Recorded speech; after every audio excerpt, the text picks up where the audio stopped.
don't want to interview him. His mum's going to ring up and give me a hard time because he's such a little mummy's boy.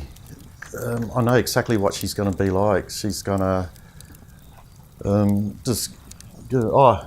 we're on now. Jake, this is Jacob Wolke. Good morning, Jake. How are you? I'm pretty good, thanks. What's your role at Cyclestation? I look after Ginny the Schnauzer and clean part-time. Clean after her? Clean her droppings? Normally cleaning up after your dog's droppings, I think, Terry. One of ours has a dog that's trained. Are you glad to have your daddy around to hold your hand, to carry you in the business? To make all the decisions for you, to make you look good? Absolutely. Everything I've learned off you, so it's been really touching, actually. Thanks for everything you've done for me. How do you think you'd handle it if you had a real job? Don't think I'd like it. It wouldn't be that good. No, I don't think it'd be something I'd enjoy. The 38-hour mundane work week doesn't really appeal to me too much. No. My generation are a generation of workers. Your generation play. Why do you think that is? What have I not passed on to you? I don't know. I guess I've just watched you during your twilight years, having a good time kicking back, and I just want to be in that stage of my life right now. So, just taking lessons from an old man, I guess. What is it like trying to fill your dad's pants? Especially when you're 30 kilos heavier. I haven't been able to wear your clothing since I was like 14, have I? Probably younger. He's always been a chubby little blubby. Now, getting back into the bike riding scene, we'll reminisce on how you learnt how to ride the bike. Okay. Do you remember when I sent you off down our street? And I rode straight into the barbed wire fence. You got tangled up because I didn't teach you how to use the brakes. Yep. And then when I finally unwrapped you out of the barbed wire, you started to run home, and I made you come back, hop on your bike to ride it again. And all you did was ride it home and hop in and run to your mum. I was so disappointed in you. Yeah, that's parenting 101 right there. And then another occasion, I put too much air in your tyres and you just ballooned out and crashed. What I remember about that one is waking up the next morning and having to get help to peel the sheets off my leg. My scabbed up, bloodied legs. That hurt more than the crash. Do you think that's why you crash all the time still? Could you set my bikes up poorly?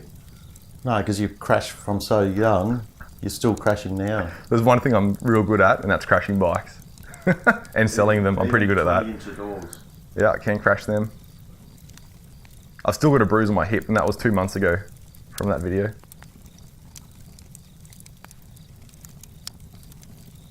Why do you go through so many bikes? Just crash them and damage them and need to get a new one. You don't even ride them like the camo one you sold the other day. The fella got it so cheap. We lost a lot of money on that. You never rode it. I rode it a few times. There's a bit of Instagram Riding between proof. home and here's doesn't count as riding. I only ride between home and here on my electric bike. I wouldn't use a normal bike for that. It's too far. 4Ks.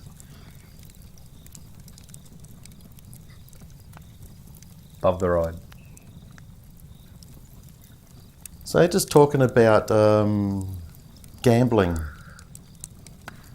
I made an off-the-cuff remark about you shaving off that mauve, you can call it a moustache. I'm surprised you remember that comment because you were pretty well in the States to remember things. I'm surprised that you took me up on it and then you grew it back again. Took you a year to grow it back, but I'm sort of disappointed that you did.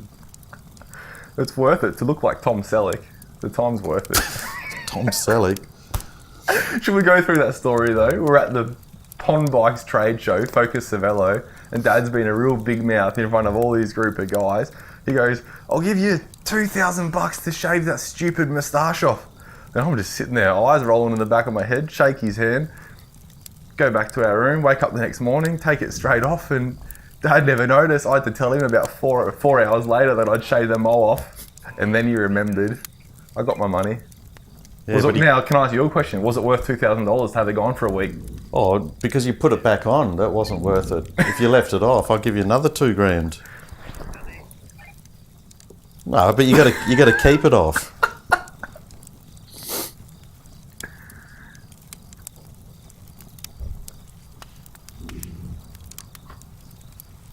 This is the most we've spoke to in years.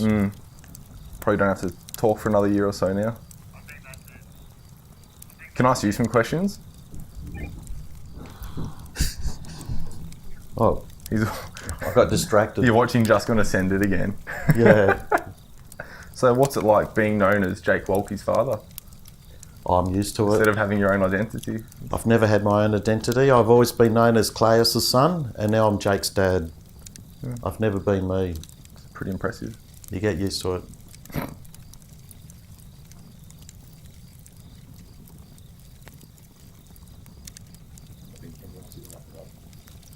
Well, I've got to go. What's got 2 legs and bleeds?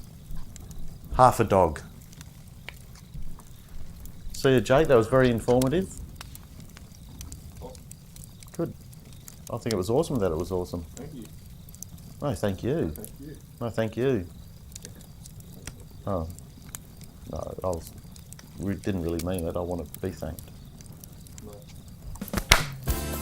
Au revoir. I don't know how that's going to come across. Kenny's gonna have to cut his magic on that.